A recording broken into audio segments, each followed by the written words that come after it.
Olá, irmãos.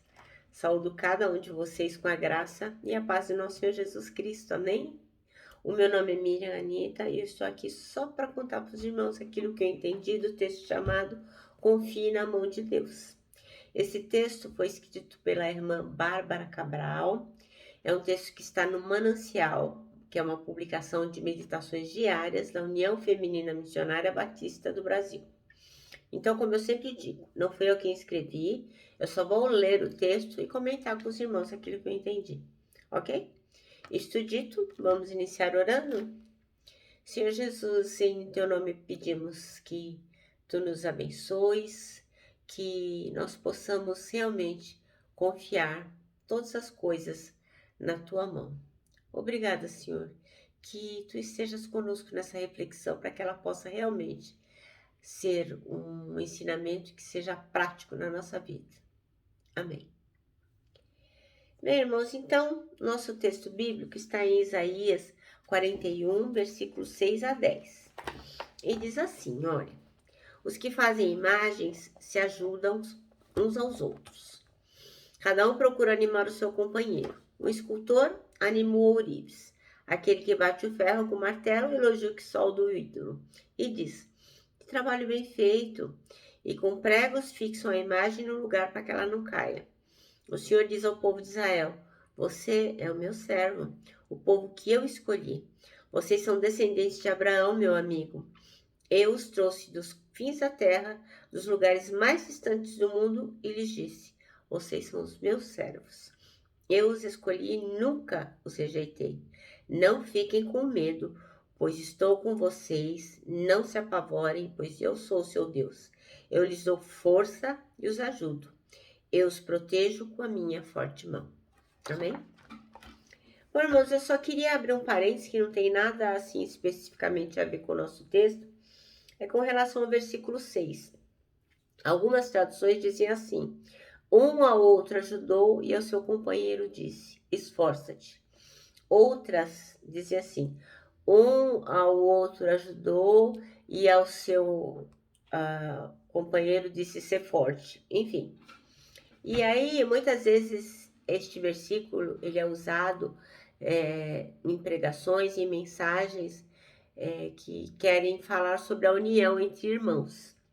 Então, eu quero só que os irmãos se atentem que este versículo, número 6 do capítulo 41, fala sobre pessoas que fazem imagens e que se ajudam uns aos outros. Não fala de crentes em Cristo, não fala de pessoas que acreditam em Deus. Tá falando de idolatria. Então, se tem alguma união nesse versículo que a gente tem que estar atento, é a união para aprender a Bíblia e prestar atenção no que está lendo. Então, eu estou falando isso porque eu me fui enganada, eu mesma me enganei, né, há algum tempo em relação a esse versículo, porque eu ouvi uma pregação sobre união usando esse versículo, mas eu não refleti a respeito, né, e tudo a gente tem que conferir na Bíblia, tem que ler o texto no contexto, e eu não fiz isso e fiquei enganada há muito tempo. Então, é assim, só para alertar os irmãos, com certeza a maioria de vocês já deve ter se atentado, mas deve haver aí alguém como eu que achava que esse versículo falava sobre um ajudar o outro e ser forte. Bom, isso dito, vamos agora ao nosso versículo-chave, que é o 10. Este sim vai falar sobre confiar na mão de Deus. Por isso não tema, pois eu estou com você, não tenha medo, pois sou seu Deus, eu o fortalecerei e o ajudarei. Eu o segurarei com a minha mão direita vitoriosa. Amém? Eita promessa maravilhosa, né, irmãos? Como é bom, é muito bom saber que nosso Deus está nos fortalecendo e ajudando. Principalmente nesses dias tão difíceis que temos passado, né? Bom, a irmã Bárbara Cabral, ela conta aqui que certa vez ela fez uma viagem e foi para casa de uma amiga e lá ela ficou hospedada. E essa amiga, ela tinha uma criança e a amiga pediu que ela cuidasse da sua filha por alguns minutos, porque ela iria só até a padaria. Então a amiga falou, ô irmã Bárbara, você pode ficar com a minha filhinha? Vou na padaria e volto rapidamente. E a irmã Bárbara ficou então com a menina Estela de 11 meses, praticamente um bebezinho. A menina estava alimentada, estava sentadinha lá no tapete, segurando os brinquedinhos, estava indo tudo bem. Mas a Estela estava gripada e, de repente, ela não conseguia mais respirar direito. Começou a ficar ofegante. Aí o que a irmã Bárbara fez?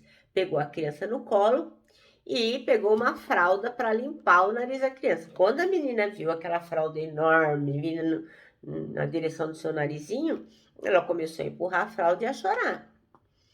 Aí a irmã Bárbara acalmou, falou: olha, Estela, eu vou só limpar o seu narizinho, é para você se sentir melhor, a tia vai ajudar você. Então a menina se acalmou e deixou que ela limpasse o nariz. Ai, que alívio. A menina começou a respirar de novo, tirou o cabelo do rosto da irmã Bárbara Cabral, com as suas mãozinhas, né? Tirou, deu um beijinho na irmã Bárbara, sorriu e voltou para brincar. Então ela usou essa ilustração para quê? Para que a gente possa aprender com a menina Estela. Então que a gente possa gritar como a menina Estela gritou por socorro, como está lá no Salmo 32. Senhor meu Deus, clamei a ti, tu me saraste. Então, quando nós estamos em situações difíceis, em dificuldades, em tempos que não sabemos o que fazer, temos sim que clamar ao Senhor.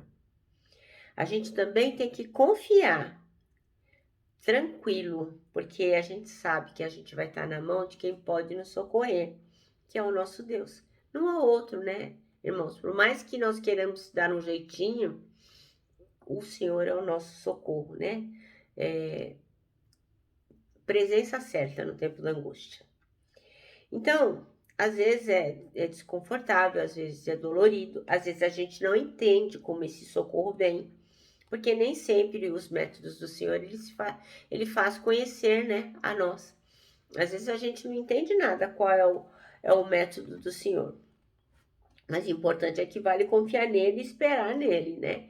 Então, um exemplo de um método que ficou confuso para Naamã foi lá em 2 Reis 5:12. Não sei se os irmãos lembram, eu creio que todos lembram e vou relembrar.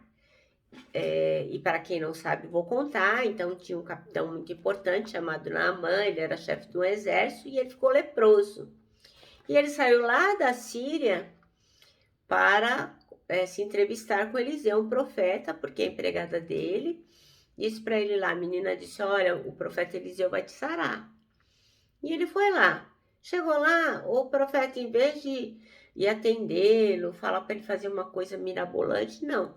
Nem foi atender, mandou ele voltar e mandou ele tomar banho 7 vezes no Rio Jordão. Então, 2 Reis 5:12 diz assim, não são porventura Abana e Farfar, rios de Damasco, melhores do que todas as águas de Israel? Não me poderia eu lavar nelas e ficar purificado? E voltou-se e se foi com indignação. Então, isso são palavras de Naamã. Ele não entendeu. Por que que Deus fez ele sair lá da Síria para vir tomar banho no Rio Jordão, que nem era tão bom quanto os rios lá da terra dele, que era o Abana e o Farpar? Não interessa.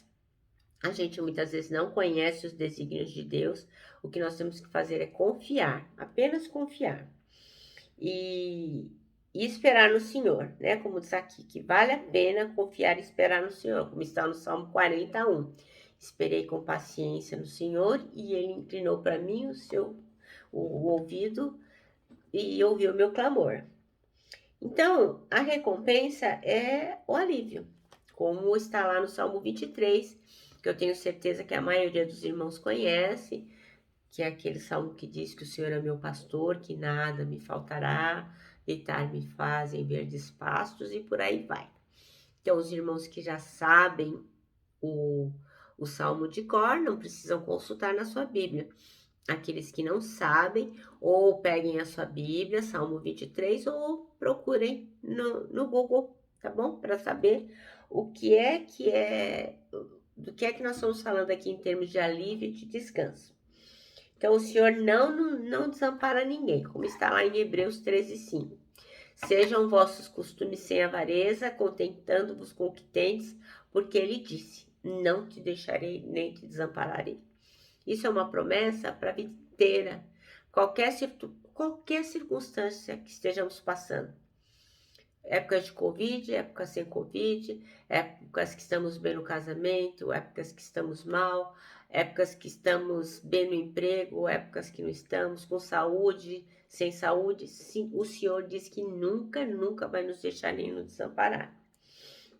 Então a gente sempre tem que agradecer por isso, pelo auxílio de Deus, como está lá em 1 Tessalonicenses 5,18, que diz: em tudo, veja bem, não é alguma coisa, é tudo. Em tudo dai graças, porque esta é a vontade de Deus em Cristo Jesus para convosco. Esse versículo é maravilhoso, inclusive hoje foi um dia que eu não iniciei meu dia bem. Algumas coisas aconteceram e foram dando errado, e aí uma irmã muito querida disse assim: olha, você só tem que louvar a Jesus, agradeça por tudo que está acontecendo. E eu rapidamente peguei aquela visão para mim e falei: amém, é isso mesmo que eu tenho que glorificar a Deus. E ao final do dia também não aconteceu uma coisa muito boa para mim, mas eu já tinha aprendido com a irmã. Lembra, glorifique ao Senhor Jesus. E foi isso que eu fiz. Então, irmãos, a gente tem que se lembrar disso a cada momento. E depois disso a gente vai seguir curado em perfeita paz, como está em Isaías 26:3. A gente nunca se arrepende, nunca perde de confiar plenamente na mão de Deus. Eu vou contar para os irmãos uma pequena historinha. Eu não tenho certeza que essa história é verdadeira. Dizem que ela aconteceu na Romênia. Havia um homem que sempre dizia ao seu filho, essa criança tinha mais ou menos uns 10 anos, e ele sempre dizia, desde que ele era bebezinho: haja que houver, eu sempre estarei ao seu lado. Ele sempre dizia esta frase para o seu filho. E os dias foram passando e um certo dia aconteceu um terremoto horrível na Romênia. Uma intensidade muito grande.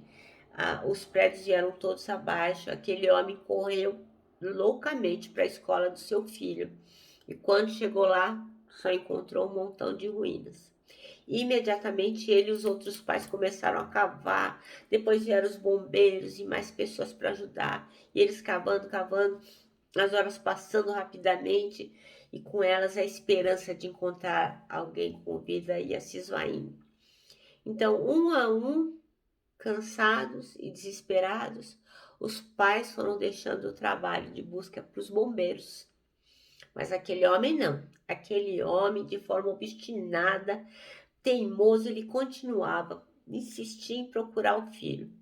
E os bombeiros diziam para ele: escuta, descansa um pouco, fique em paz, a gente vai continuar aqui. Mas aquele homem não queria saber, ele não parava de procurar.